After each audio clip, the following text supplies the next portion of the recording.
I suffer from my art. Now it's your turn.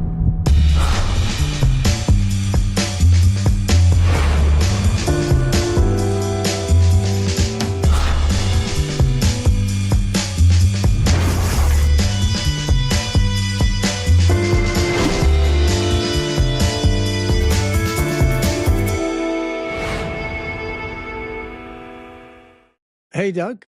How are you? Cyril, how are you? Good, man. Good. Well, that was good, wasn't it? Our first guest. I thought it went kind of without a hitch. I thought it was, for the first one, Richard was a great first guest. Yeah. First of all, his voice was a pleasure to listen to for the 5-hour edit that I did. Right. He's got it's like butter, and he's such a nice guy. Yeah, he's got a excuse my that was a real pleasure. We got tons of really great comments that I'm collecting, questions and comments and things like that for our next VCB.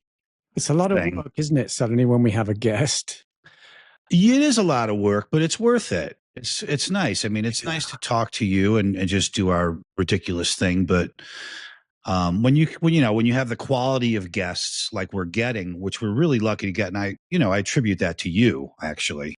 Well, I'm fishing. You know most of the really cool people. I know a few. Well, let's bring them on slowly but surely. We've got some good things planned. Yeah, and I'm glad we were able to. Actually, first I wanted to say, men don't really multitask, do we? We just we're monobrow and we're mono topic. We set off to do something and we do it, and everything else kind of gets in the periphery. And unless you're really skilled, like a Renaissance man, like Richard was.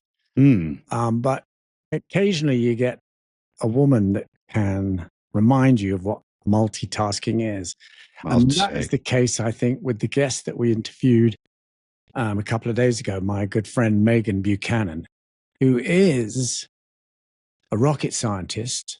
No shitting you. She actually is a rocket scientist. She's a remarkable woman.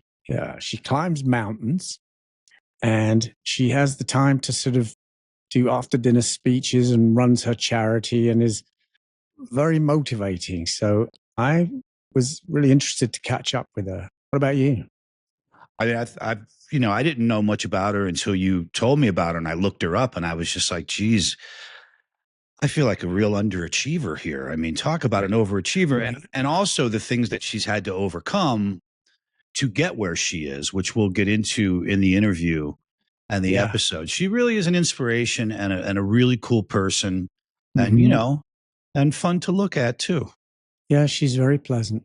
Plus, she's got this Netflix thing that she's eager to promote. Yes, she'll talk about that too, right? So I think that our growing fan base will become a little bit more up to speed with the way that we think, and then the guests that we bring in will help support some of those ways of thinking. And I always get inspiration from fresh thoughts, and it kind of the way things just pop out my head. It's like, I am merely the messenger of madness. Things pop out of your head, all right. Jesus, it's better that it's great. Out of head than anywhere else. Yeah, I'm very excited about what we're doing and the guests that we're able to attract. I feel lucky. Yeah, you get to talk to these people. We've been trying to get a subscribe drive going. I mean, we built the Facebook page. We're kind of slowly, organically getting it out there. But if anyone's watching this and they haven't subscribed, go down below. And there's please. There. I'll throw a little button down there that they can just hit, and it'll. But yeah, that really does help us because of the way the YouTube thing works, and it doesn't cost anything. It's not like a subscription that you pay for. You just subscribe, and it tells you when we upload a new episode.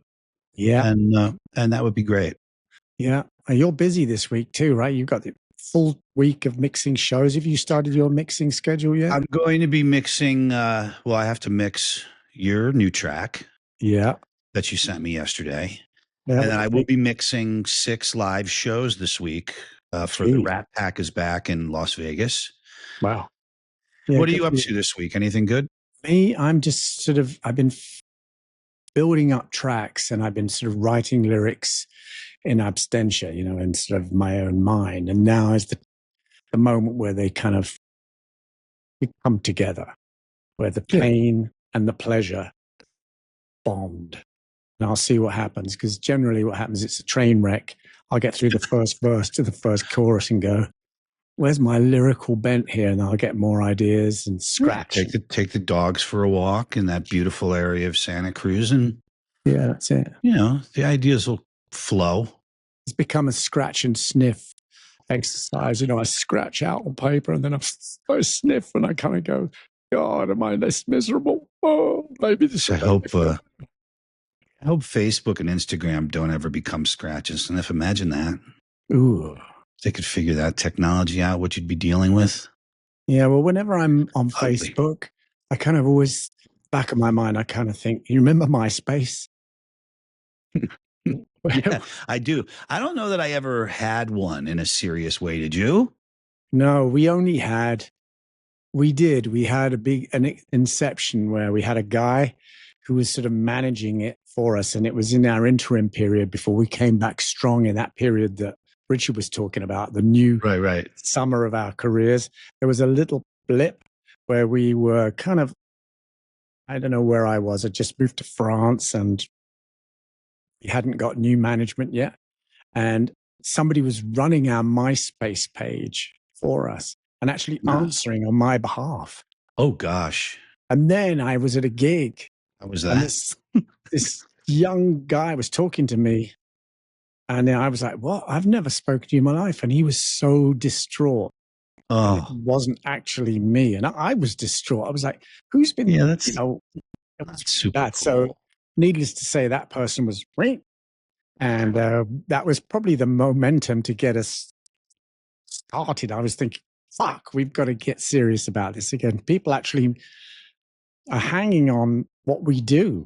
And, you know, if that's the respect I'm going to show people, then, you know, you know, and that brings up a good point. You know, we want to welcome all the new Facebook followers. We had 1,100 plus in 3 days since I put the page up. Wow. And we want to thank you for doing that. And by all means, go over to YouTube and subscribe too. But 90% of the time, it's going to be me responding. And usually if Sai's responding, it'll say his name. So just in the interest of full disclosure. Yeah. Well, you've got the corporate response. You're like the You're like we're a two-man operation. Right. So I am, you know, the editor, the producer, the director, the social media organizer. Sai is the star. So don't look directly at Mr. Kernan. I've got nothing to do today, Doug. What am I doing today, Doug? So most of the time, you know, but Sai does interact a lot. And when he does, it's under his name. And most of the other times when it just says our you know, the name of our show, it's me. Because, you know. I always remember the co-owner of Farmyard Studios with Rupert Hine, a guy called Trevor Moraes, drummer. I mean, he played with Howard Jones. He played with Bjork. He played with a lot of people. Oh, I know who he is. Yeah, he always used to say, lead singers, they got male model disease. Lead singer disease. That's a thing, man. Yeah, well, you know what? I don't know. Look, had I met you in 1983 at the peak of Reach the Beach, you know, maybe you know, but you've never really had it while I've known you so much. I was too weird. Like my autism was like just starting to bib at that point. I mean, and I am autistic, high functioning, as Meghan will go on. It's like neurodivergent. I think I'm on that scale somewhere. And back then it was like really the attention and the acceleration of career was like really messing with my, not confidence, but I didn't know what the hell was going on. Well, you know, remember this guy? You've come out of it and thrived and been good. Yeah, that guy. I was on stage going like this. That's what made you, though. You know, I remember the guitar player in my cover band in Cleveland got their hair cut just like you from one of the videos. Really? Which one? To be you very badly. Is it this hair? It was the kind of shorter look before you grew it out. You know, not when it was super, super short. Yeah. Well, I was cutting my own hair for a period. And then Oh, when we went on the road with the Foot Locker Seagulls, Mike Score is actually a hairdresser. And oh, that's right. I remember he cut my hair backstage, and we were in Puerto Rico. And I was like, hey, Mike, can you give me a haircut? So a lot of my new look came from that. But at least he didn't give me the seagull look. I was like, no, I don't want to be that extreme. Just Well, give me I cut my own hair now. Oh, really? Yeah, it's really difficult. You just put the number one guard on the razor and buzz your head. So, Yeah. it's not a glamorous look by any means, but it is what I'm working with. It's just what I'm working with. I don't have any other choice. I think, it was several years ago. My wife just came up to me and said, dude, it's over. Yeah. I'm to buzz your head. I mean, that had to be like 12 years ago, at least. Save on shampoo. And save on time and everything. And, when it's cold, I wear a hat. Yeah. When it's hot, I don't. There's advantages to it. Yeah. So this week, it's actually Labor Day today, isn't it? And today is Monday, Labor Day. we're probably the only few people actually working on Labor Day, which is an oxymoron. I suppose you're supposed to not work on Labor Day. Yeah, I'm having the busiest Monday I've had in a long time. I'm doing this with you. I'm finishing up the Meghan edit, and then I'm going to go mix a show. Yeah. Santa Cruz on Labor Day weekend. Wow. Is the boardwalk open?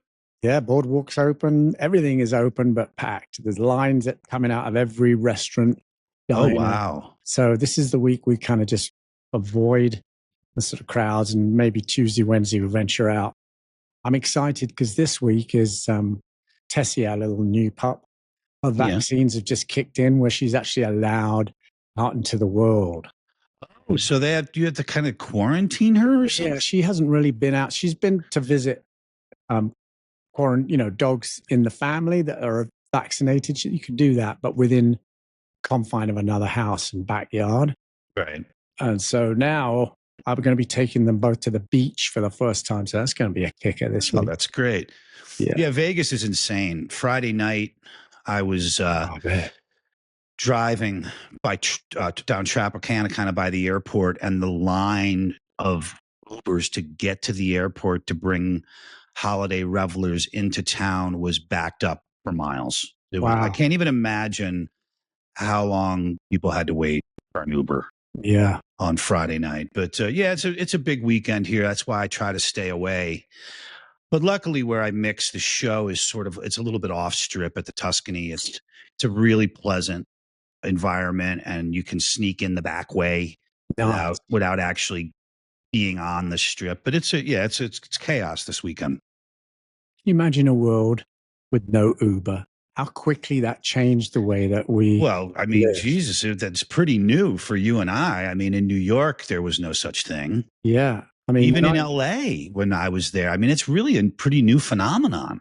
When I go to London, I always used to rent a car, which was like a pain in the ass to get to the rental office. Yeah. Then you got to park it. You're only doing short journeys everywhere, parking. None of that now. It's just Uber. Yeah. Life is easy. It's very handy. Fantastic. I mean, I know there's a lot of naysayers out there, especially if you're a taxi driver with you're paying for your medallion. I get it. Yeah. But and maybe the guys need a better system of backup. But Uber as a system, that is one good win for the social platform. It's been pretty successful. Yeah. Can't wait. And now all I'm waiting for are those drones that come pick you up. They're just like one of those pterodactyl. The self-driving ones, the air drones. Yeah. There's self-driving cars all around Vegas. They've been test marketing them here for a while. Yeah, I'm talking about the flying drones. Like in the Flintstones, the pterodactyls. I mean, I figured by 2024 we would have flying drones and we would be like the Jetsons, but apparently not. Any flying drones out there are like bombs and a few test ones. But I know that the company that's doing a lot of the carrying people is up right behind the University of Santa Cruz. There's a sort of a very secretive operation up there. Every now and then you hear some strange noises and some like going across the sky, like in the evening when it's dark. And I know they're testing because that's where they're going to have the first passenger drone thing in San Francisco. Interesting. Yeah, drone That's kind of cool, man. It is, right? Yeah. And so it's almost close to rocket science. So that I think that leads us right into Meghan. Yes, and I think we've rattled on long enough. Yeah, for an introduction. We should get to, I might edit some of this. We, should get to her. She's super interesting. She really delighted to meet her. And you could do the final introduction since you are her friend. Okay. Ladies and gentlemen, without much further ado, I'd like to introduce you to Meghan Buchanan, a rocket scientific. I'm going to go like that because she'll be in the middle and you go like that. Yeah. And then she'll show up. Okay. Hey, Meghan, how are you? This woman is a powerhouse. I first met her in Nepal and Kathmandu right before the Everest trek. She did it again with me in another time. We climbed Kilimanjaro together. She's been climbing mountains since she was a kid. Listen to this story. How are you? I'm good. I'm so busy. How are you? Boy, talk about making people feel like underachievers. Reading your bio. I'm a middle kid with a learning disability. Well, then you make us all look even worse. I know. I was never good enough to myself. I'm a middle kid too, but I've only met your sister, your elder sister. She's younger, and she was actually just here. But yeah, I have an older brother. No one as he's like the Sasquatch, the elusive unicorn. No one ever. My mom hasn't even seen him in 5 years. So wow. Because you tied him up and left him in a box somewhere, probably. No, I think he ran far from away. He's very introverted, but he's computer engineer, computer science, brilliant boy, really smart, and he does. So everyone in the family is extremely smart. It's ridiculous. How about the youngest? Did she get those genes, or was she shortchanged? She denied them for a while. She went into theater, and then at 29, she went back to school, and she's a microbiologist. So, oh my God, you guys! I can't. My mother is not. I can't have my mother watch this episode. She's gonna call me a loser. I felt like a loser growing up, though. I tell you what. Where did you grow up? I was Southern California as a little kid, but we moved to the mountains of Colorado when I was in 6th grade. And so. Oh, so you've been in Colorado for a long time. That's your based. Yeah. Hence your penchant for climbing giant things. Yeah. You know that photo I saw of you not long ago with a lawnmower, like a push-me lawnmower, mowing like half a mountain? Where was that? It was my mom. Oh, it was your mom? Yes. My 82-year-old mother. I was like, you mistaked Meghan for her 82-year-old mother, no, Cyril? She was very far away. It was like a little person. I should hope so. And she shouldn't be doing it, but she's got 11 acres and she was mowing a path for her dog. My whole thing was like, you know where I get my grit from and work ethic? It's this woman, because she's like, I'm going to go mow a path for my dog. I'm like, all right. Wow. I haven't seen you in laywear forever. I always used to meet you set for a trek. I know. Well, I'm not going to lie. I'm wearing, this is like a thermal Fjallraven shirt. So I'm still in. Oh, okay. So you're still sort of halfway up a mountain dress-wise. Exactly. So you guys met on the Love Hope thing, right? Yes. Love Hope Strength. Yeah. Yes. That was a great. Amazing. First time I saw Meghan was in the Yak and Yeti when we were doing an in the round introduction thing, like 2007, I believe. And we all had to stand up and give our whatnots to why we were there and what we hoped to achieve. And then I went, now there's a wild card right there. Loud blonde American. Yes, I am remembered well through, and I've been back to Nepal so many times since. And this one monastery, the same guy, I reckon every year he's like, Meghan. They remember me. Yeah. Yeah. Is that the Dingbo Shea one? No, actually, this is a different one outside of Namche Bazaar. We never went by it. It's absolutely stunning. It's absolutely amazing. I love going to that one. It's actually kind of a nunnery. They take orphaned girls and bring them in and give them an education. I don't think they have the choice to leave. They just become nuns, but it's overseen by one of the lamas. That's a good venture, isn't it? I know. I have a dog named Zero Do you? Waiting for me. Do you remember that dog with when we went the first time, Oh, 2007? the puppy you almost brought back. Yeah, the monks. And I was talking to them about Lucy, my dog, who was on her last steps. And when I got back from that trip, she'd passed away. And then the next time I come back, they said, "Oh, we remember you. We saved you a puppy." And I was like, "Oh, I really want to bring this little dog back. Can I call it Zero? And I'll come back one day." But of course, that's been a few years now. So, Cyril, how far did you climb? Well, we got to base camp, which is pretty high, right? Yeah. 17. I mean, for the normal, for the layman, right? It's enough. Even just getting to Lukla is, you're already high there. You're at 10,000 feet. But Meghan has been way above that. She's been up in the Andes, and you're doing those. Go on, tell us that the first U.S. woman to do the amazing feat you're about to do. Well, yeah. So the Explorers Grand Slam, I'll be the 4 U.S. women have done it. So I'll be the 5th, but 12 women total have done it. So I'll be the 13th if I can get there. I mean, I was just in. But you're the first rocket scientist to do it, correct? I'm the first rocket scientist, aerospace engineer to do the 7 summits. So I love it. Wow, that going for me. And someone wrote on my social media, they're like, "What the hell does that have to do with anything?" I'm like, "Well, I know the guy was the first NFL player to do the 7 summits. What does that have to do with it?" Well, how many female rocket scientists, summit climbers are there in the world? There might be a couple. I met another woman reached out. She's trying to complete the 7 summits, but she reached out because she's like, "I'm an aerospace engineer too." And I'm like, "Keep going, girl." Wow. So, there's a couple. Yeah, it's a really inspiring story. I mean, the whole thing you've put together with grit seems to be like your conduit for really who you are. I know you as a sort of a mad wild child at gigs and then at mountains, but then I see your heavy workload that you seem to stay very focused for. Yes. Which is almost, there's almost something else going on in there. What's that neurodivergent thing? Oh, yeah. Now you're stealing my questions, Si. I think. Oh, sorry, that's your question. No, that's okay. Though. No, I'm curious.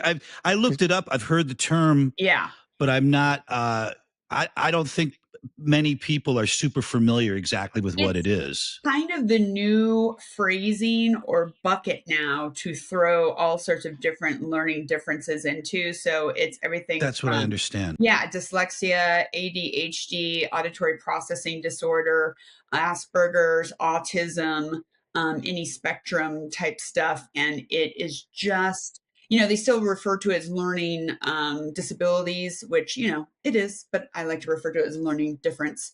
So I was going to say it hasn't inhibited your learning.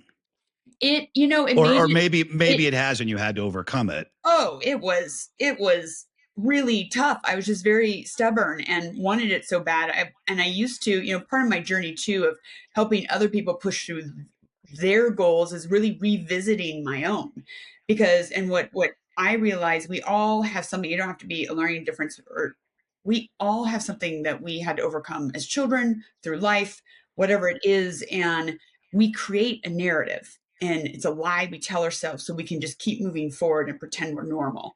And and we all do that. And then when you finally get older and you've done the work to be good enough for yourself, you realize you want to get back to who you're supposed to be in the first place, which you did so much work to cover up and be somebody else.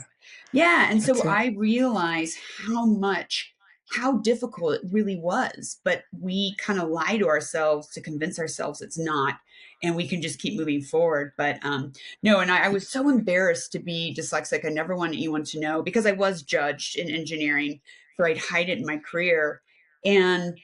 But the crazy thing is that, like, I now so proudly talk to, especially students, to let them know how many times I failed, because I don't want to set them up now to think like, "Oh, I'm dyslexic and did it. It was a piece of cake. You should be fine," because it's not going to be okay. It's going to hurt. It's going to be rough.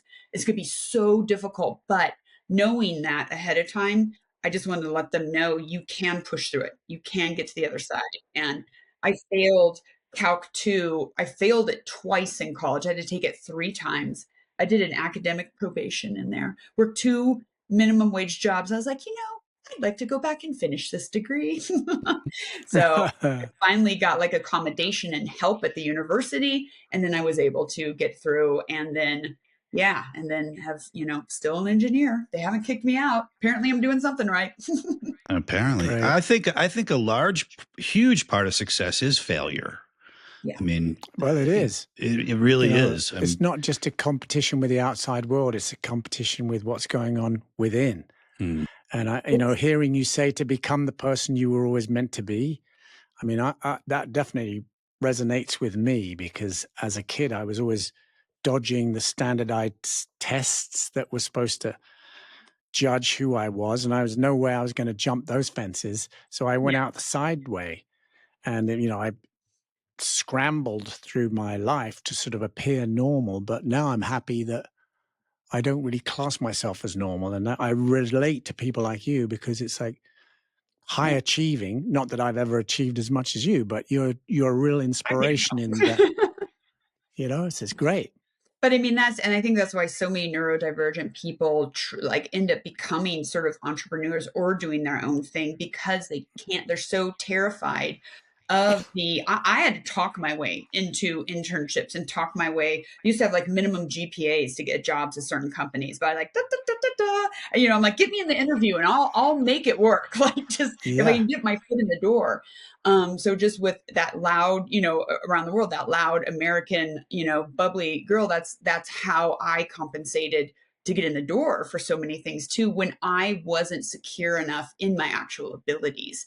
It was like kind of fake it till you make it. You and I have had some really deep conversations too. And it's all been this journey all of this I've done was just a journey to really become comfortable again with who I've always been. And I should have just, I wish someone could tell us just be who you are and you would listen, but you do have to go through the pain and the failure and the breaking and the struggle to build that grit, everything that I'm talking about, that resilience. And you are going to fail a million times. And grit isn't about standing actually at the top of a summit. It is the ability to get back up when you break and to get back up again and again. Yeah. And when you figure that out in your life, and then when the punches start coming and you're just like, well, this may suck, but I know I'll get through it. How freeing that is. Like, you lose your fear of that failure. You lose the fear of what others will think, or that judgment. You learn to say, screw you to the negative voices. And it's you are like free. it's like what I'm thinking is that, we're approval seeking missiles, and we just go out there looking for approval. And then you never give it to yourself. You never get your own acceptance of who you are. And then one day you start to think, you know what? If this is the best I'm going to be, then I'm going to be fine with it. And I'm going to learn how to. I've often looked at it as, when I was younger, I used to hide my limitations because I thought that's what all the energy I had was for. But as you get to a certain point, you realize it's better to celebrate your limitations so that you can really use them. Yeah. And then you start to see the world as a lot of everyone else is broken, but not broken. They're trying to put their best selves in the front window every morning. And then maybe that's where empathy is born, because you start to feel what the other person's pushing through, that look in their eyes, or the choice of words or no words, or looking down, their comfort zone in your comfort zone. I think, It's and all that's of the that. one thing that we all share in common, where our lives could be so different. And I do realize that if you compare actual things that happen to you, there are people who truly know devastation and hardship. And then there's people who, they are upset because their brand new fancy car has a scratch on it and they've only had it to it. Like, there's definitely these different levels, but what we do all share is a sense of pain. And they could be for very, very different reasons, but you can still feel the exact same sense of pain and disappointment with yourself. And that is something that we all share as human beings, and we can empathize with for each other. Now, I think some people, you don't want to hear them complain about really simple things, but I think that's part of like grit too, throwing yourself out on a mountain. Like, remember going like you're hiking through Nepal for the first time, or some other country where you're just like, what do I even complain about in my life? And it's just such a great balancer for your own life to kind of get over your own crap and just be able to move forward then. Yeah. I mean, those treks for me were like, each day was a step away from Can't even imagine my it. life. And, Can't even imagine it. You know, baggage, as much as you were carrying a small amount of bags, yeah, a lot of baggage was just being left with each step. Yeah. And the perspective of the people that live there, you kind of go, wow, it's not what they've settled for, it's what they've made out of the experience of being alive. And they enough give you such a smile. Do you remember those little kids? Oh my God. The smile on those kids, you just want to melt. And I try to take one every time I'm going to the Khumbu Valley. There's an interesting documentary right now on Sherpas on Netflix that I started watching. Have you seen it? It's about one woman's journey. Mountain Queen? Yes. I've been lucky enough to meet her. She is phenomenal woman. Yeah. Pretty inspiring. Yes. So, Cyril, have you seen it? I have not, but I'm going to now. Yeah. I know what I'm watching tonight. You'll love it. Yeah. It is, but it's also, you know, I love, and you've been able to, especially as a musician, to be able to travel this world and just any country, just to see how things are different, or to see what brings people joy, or see how certain cultures, like maybe through Europe, where they just don't have the same sense of pressure that we put on ourselves here in the US.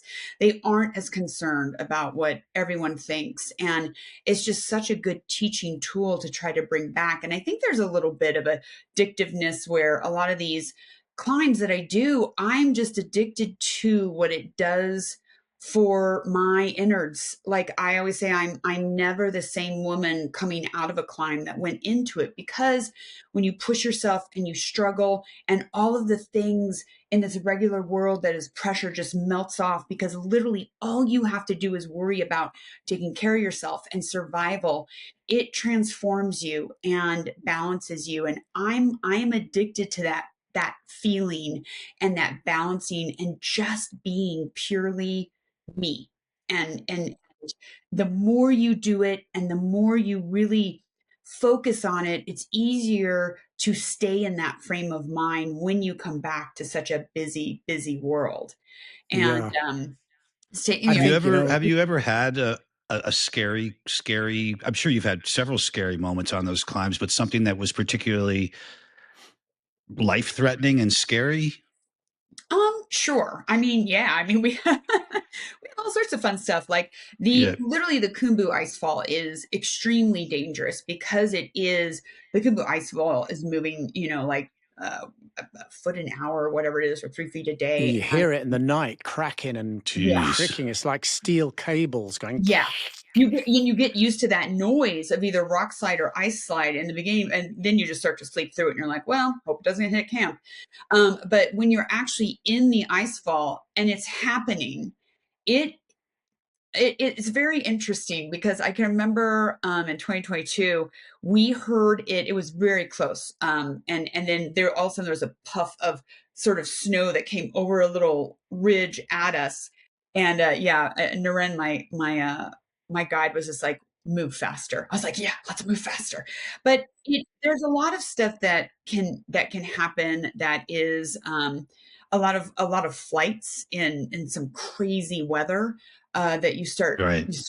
I know I haven't prayed in a while, but but I also I can't even imagine it. I don't know. I'm the kind of person, though, that when things get rough or questionable, I remain very calm, and I just kind of go into solution mode. And so, there's sometimes, and my father has passed, and he's on every climb with me, and I just start talking with him, like, keep me safe, keep me strong, keep me smart. But should this be my time, please be there on the other side. Wow. Yeah. I've earwigged on quite a few of those conversations you had with your father. Yeah. And I found the words that you were saying to be kind of calming to the rest of the group. Yeah. I think there's such a, I've been able to go to literally the farthest reaches of the earth in some of the most extreme conditions. And I am always in awe of the place that I am and to the beauty that is in the landscape or the ice or the jagged rocks, but it's also so beautiful to me. And an example would be going down to Antarctica was that place was mind blowing. That really was like being on a different planet where you're flying over these vast areas to get dropped off to do the last degree ski or go to Mount Vincent.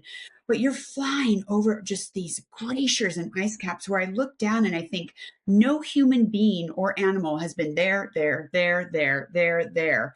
And how phenomenal it feels to be able in this lifetime to be able to see it, but then to feel so connected to such a savagely beautiful place. It's just a really special thing when doing these expeditions. And I remember I was down in Antarctica when it was the very end of 2021, and there's still a lot of COVID protocol. They're keeping it very safe. But I remember one of the flight crews that flies over into the blue ice runway, apparently they had COVID, so everything's shut down. No flights are going to go in and out. And I remember coming back from one of my expeditions at Union Glacier, and all these people, very type A, which I mean, I am type A too, but they were so angry that they were stuck in Antarctica for another week. I got to get home. I got to get my business. I got to do this. And I thought to myself, how lucky am I that I am stuck in Antarctica? And it's all like perspective. And I do. Yeah. I do Sure understand is. you've got kids at home, you've got a company. I mean, I get all that, but also like you've got to be able to flow with where you are. And I think that's a big thing with the mountaineering or polar exploration. If you're the type of person who can let go and breathe and just really enjoy what is happening to you, is so much more of an experience than just checking, a really cool thing off your box. Sure. Yeah. I mean, the moment is born in the experience of the moment. You have to actually feel it. And you can't just say, oh, I was there or I will be there, because you're always going to be there if you're experiencing it right. Yeah. Yeah. It's just going to become part of you. I love the story so much more of like, instead of like, oh, when I was at the top, when I summited and I was at the top of Mount Vincent, my stories are more like, do you remember that time when we got stuck there and it was like 3 a.m. in Union Glacier and we were drinking wine out of the gateau box? And those are more of the stories like, and then the Russians started playing like, roulette. And then we, those are the better. I wouldn't want to join their game. Yeah. But they make our rock and roll stories sound lame, don't they? Well, yeah. We're pretty sort of well taken care of. We're definitely lame travelers around the globe. Anyway, talking about that, I want to get to that. You're part of something that's coming out on Netflix yourself. I was just going to ask about that. I see I stole another question of yours, Doug. That's Sorry. okay. I know. Yeah, tell us about that. What's coming up? Yeah. So, really another new cool adventure and something that I was approached. I was like, yes, I am doing this. And I am not an expert in it. I am very good at long endurance, toughness, and in the cold. But I realized, I have an amazing all-weather tent. I have a -40 sleeping bag. I have a Jetboil cook stove. I was asked to be on Netflix Outlast season 2. It is a survival reality show in Alaska. And let me tell you, that was an absolute, I will tell you, the experience was phenomenal. Again, like learned so much about myself, and the experience I think has made me now a better mountaineer, a better adventure athlete because of the things I learned in that. It took struggle and grit to a whole nother level. So it comes out on Netflix on September 4th. The first 6 episodes, and then the last 2 episodes are on September 11th. And I'm so honored to be a part of this season's cast, and I can't wait for it to come out. It's gonna be really cool. The trailer is unbelievable. I mean, it's going to be pretty exciting. I cry a lot. Happily, I cry a lot. Yeah, good to see there's those tears. Yes. And that ties in really well with your grit whole campaign that you've got going about. It's a good thing. Yeah, very good. Like you were talking about, when you fail, when you decide to push through something, when you go through adversity, all of these, when you choose obstacles and goals, or you just choose to deal with all the obstacles and goals that are thrown at you, the ones you didn't want, that builds your grit. And my grit is with 2 G's, which I think is kind of funny because I'm dyslexic. So it's gratitude, growth, resilience, integrity, and tenacity. And thinking about my life and being the little, the dyslexic kid who did become an aerospace engineer, being a female in engineering, making it through a horrific snowboarding accident where I shattered my leg and they told me I'd have a cane the rest of my life. Getting through those things, I had built this resilience and this positivity. And then I had decided to take on the 7 summits. And when I went to try to kind of tell my story and encourage other people, I realized it was these 5 tools of grit that helped me get through everything in my life. And it helps me take on any challenge. And so I started. Is that what you teach about in your speaking engagements and things? Yes. And I know that you do some motivational speaking. Obviously, be very good at it. And I am the biggest challenge I've ever done in my life. I am writing a book. I do not enjoy it. I'd rather go climb Everest a million times over again. But I'm doing it because I wanted to take on the challenge. But I am almost done. Hopefully we'll go into first editing in a draft within the end of this month. But yeah, so I go and I teach the story, and it's focused everything from neurodivergent youth, women, anybody, companies, how to take responsibility for all the things happening in your life, create your narrative, and push through them with this grit cycle to truly reach your full potential. And the way that you do that is by developing your grit and learning to love and accept yourself. That is how you get through everything. And it's not easy. I mean, I realized I was on Everest in 2021. And there was COVID everywhere. My body was falling apart. I had been on the mountain already for like 6 weeks. It was just eating itself. I was getting weak. And I had an absolute breakdown, bawling in my tent. And my brain, the negative voices are just like, I told you shouldn't be here. See, I mean, you're not good enough. I don't even know what you're doing. What were you thinking?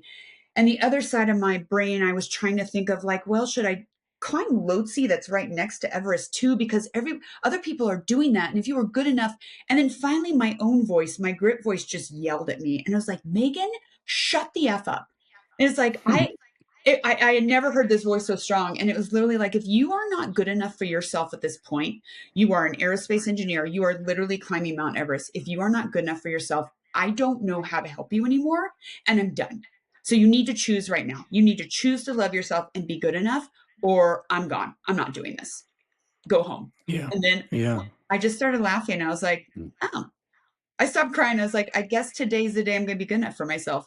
And yeah, I was 47. I'm 50 now. And it did. It changed my life. The work finally paid off. And I feel so limitless.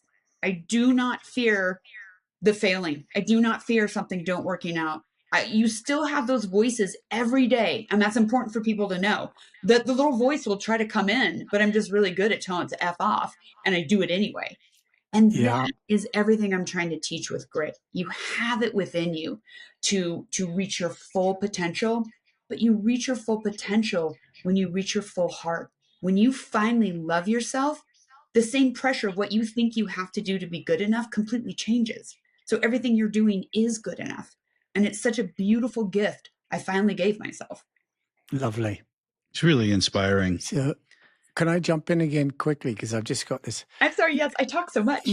No, but that's why we have you here. Before I forget it. Tired of talking to each other. Yeah. When you were in Santa Cruz, so Doug and I are obviously musicians and we work in studios a lot, and we have a lot of equipment made by Universal Audio. Oh, yes. That was another one of my questions you stole.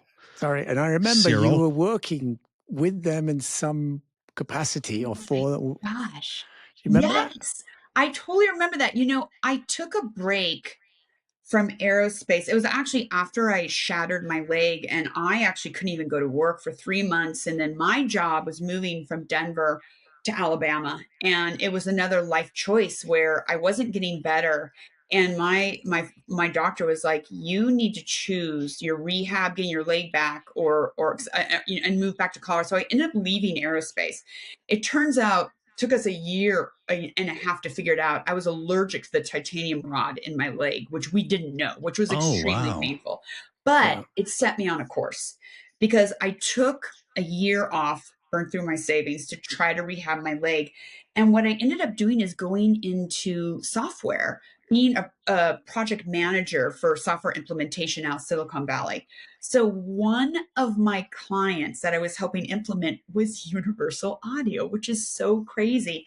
Like small, really great. And they were just trying to get all of their systems, I think it was like an ERP system, but like synced up. And that was just I met the coolest people. I would go to these mom and pop factories in the Midwest that somehow grew. And it was just so cool to learn people's stories and their little niche around the United States, just trying to get their computer crap put together. Yeah. And didn't the guy, I remember you telling me about the guy at United Audio, he had a passion, wasn't he, running a refuge out the back for, was it beavers or something, or like raccoons? Raccoons. Oh, sorry, wow. I didn't want to say beavers. Sorry. It was some cute little animal. I think it's raccoons. Oh my God, I can't believe you remember that. Yes. Yeah. Oh my God. I remember weird stuff. That is so great. Yes. Then Napa's not far away. That's when we did the wine tour, right? I know. Which I have another one, doing another thing coming up this fall. If you guys are interested, come and join in. Well, I've actually given up the sauce. Oh, okay, good. For a while, it's probably just for the better. I'm much better clear-headed. I talk about it quite a lot on the podcast, that what saved my life is 0% Guinness. I can be a lucky leprechaun without the alcohol these days. Fantastic then. I'll tell you, there's these great peak cocktails. They are they market it towards athletes with like 35 calories, all these vitamins and different things help you sleep. And I've started kind of doing that actually during the week. I used to have a glass of wine, but I'm on a new project right now where I'm like, I've got to use my brain. But then on the weekends, I'm sponsored by a Napa vineyard, so I still have my little glass of wine. So. Yeah. I mean, there's something tempting about when I see pictures of you, you've reached the summit and you've nurtured this bottle all the way up the mountain just to finish it. I carry bottles of wine up, and it started like as just like a fun thing, but now it's a thing. And so, so 7 Apart Vineyards in Napa, they are an amazing sponsor of mine. So like I'm getting ready to go to Indonesia the end of September, and I will climb Carson's Pyramid. There's 2 versions of the 7 summits, and everything's the same except for when it comes down to like Australia and Oceania. So on Australia's Kosciuszko, but it's an adorable, wonderful day hike. But then just above Australia is the tail end of Indonesia, and Papua Guinea is Carson's Pyramid. That's like over 16,000 feet, a technical climb. That's Mesner's version, and it's been closed down for 5 years. So I finished the 7 summits with Kosciuszko, but this year they're opening. There's 50 permits. I've got one, so I'm leaving to go there, and I'll be bringing a bottle of red up with me. But training here in Colorado, I've got a bottle of their Sauv Blanc, and I'm carrying it up every 14, as many 14ers. So in Colorado, peaks over 14,000 feet, as many as I can do in training. I think I've hit 12 now with the bottle. So then I'll bring it all back, and we'll drink some wine after. But it's fun. I love it. Yeah, it's amazing. Yeah, Colorado training is a good spot. It's an excellent spot. Yes, that's probably why you live there, right? It is, yes. I'm not indeed. real. I was going back and forth to California for a little bit, but I just got relocated full time out of the Aurora office and back in my Vail Valley. And yes, thin air, nice and chilly. So Megan, you're a busy girl. What are you off to next? Then immediately today, what are you doing? Today I will actually finish working my day job. as a, little rocket scientist.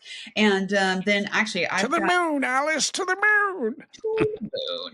And then I've got a lot to do. I'm actually prepping for Netflix to come out. I've got some things going on there. I am actually I've got to secure some of my sponsorships for my next expedition. So I usually work all day in the day job and I work all night on GRIT, building out material, writing my book, trying to get that done, and then training. I leave in about 3.5 weeks for Carson's Pyramid. So I'm just training. And then when I get back from that, I'll be training just for the North Pole. We'll try that again. I was just there last April in Siberia for 2 weeks waiting for the ice, us to get a runway. It just kept cracking. We were just turned around. And that was a little nerd. When you asked that question before, if anything scary's happened, I think the most nervous I've ever been is recently trying to get like the idea of going in and out of Russia right now. It's not particularly great. I did a lot of research. I've had a lot of briefings before I went, and I was very nervous, but we were all right. And but we hope to try again this spring, and that will complete the Explorers Grand Slam for me. So I'll just focus my energy right back into that. So Meghan, with all this stuff that you do, all these amazing accomplishments, all this stuff, does that leave any time for a personal life of any kind, or is that your personal life? It is my personal life. I mean, luckily I live in, a nice small town. And when I was in California, just a group of just core friends. And, I will work all day. I'll try to go grab dinner at 5:00, my local little restaurant, say hi to people. I make time. My amazing mother is 2.5 hours away near where I grew up. So I go and see her. But yeah, I don't have kids. Right now I don't have a dog. I don't really date. So yeah, it is my personal life, trying to make this, all this happen. And I'm so dedicated and driven to really get GRIT off the ground and helping and inspiring people. I've got a couple of keynote talks coming up, which is exciting too. So just getting prepped for that. And I'm pretty darn content and happy. Well, that's all that matters, right? I know, pretty crazy wild child. No kidding. A fulfilled Gemini if ever I saw. You weren't lying, Si. I told you. Yeah, you did. As a guest on our podcast, we're honored that you've come on and we're able to sort of, I'd like to, Fix fans, I think will really get a kick out of you because they'll have maybe heard your name or seen you from some of the Love, Hope, Strength clips way back. And you can go back and see the Everest Rocks. You can still watch that where I know Meghan features heavily in that, as I do. And so you've been sort of, since that first trek, I too have had that better self voice ticking, and it was part of you and the way that you've led your life and your transformation that's kind of, I caught the same bug. And I think I've been, we don't hang out as much as we used to because we're so busy following our doing our dreams, doing our things, but it's an inspiration. And I always think of you, and Tisha as well holds you in high acclaim. I adore that woman. I'm excited for your book. Thanks. I can't wait to read. I mean, your bio is fascinating. I can only imagine that the book will be riveting as you dig deeper into telling us more. Thanks for the invite to Cabo, by the way. Yeah, come on down. I didn't get one. Oh, well, you should come. Pictures and I'm like, and go. Oh, sorry. I'm sorry. I'll need. I've been invited and never gone. I gotta go. Let's all go. Yeah, you should come. Well, I'm going to be doing some concerts down there, or Doug and I'll be doing some concerts down there next March too. So, we are. I can't wait. Yeah, we are. I didn't tell you yet. Thanks for telling me. Surprise! I didn't tell anyone. It's all in my mind. It's good though. Yeah, it's something to look forward to. I will come down and lay on the beach because that's right before I leave for the Arctic. So that will be nice. I'll go get a little tan before I leave for the Arctic. Way to crack your teeth. Yeah, love it. Yeah. And when does your book come out? Do you know? I don't know. I will be going into professional editing, hopefully by the end of this month. And it just depends on how much I have to fix. Right. And then maybe it'll be released by then and we can do a concert book party Oh my God. extravaganza there you in go, Cabo. Yes. You can do a little book reading. Your book Do it. reading. That'd be It's gonna- tremendous. So I could sing. Love it. This I'll sounds play like a little plan. piano.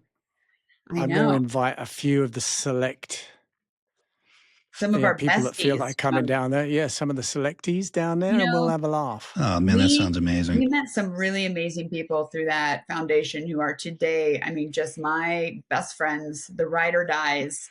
And Yeah. How's It Jamie was a doing? great His thing. wife. Yeah, they're doing well. Good. Holding up. I'll be seeing him at the end of September as we start rehearsing for our next little tour.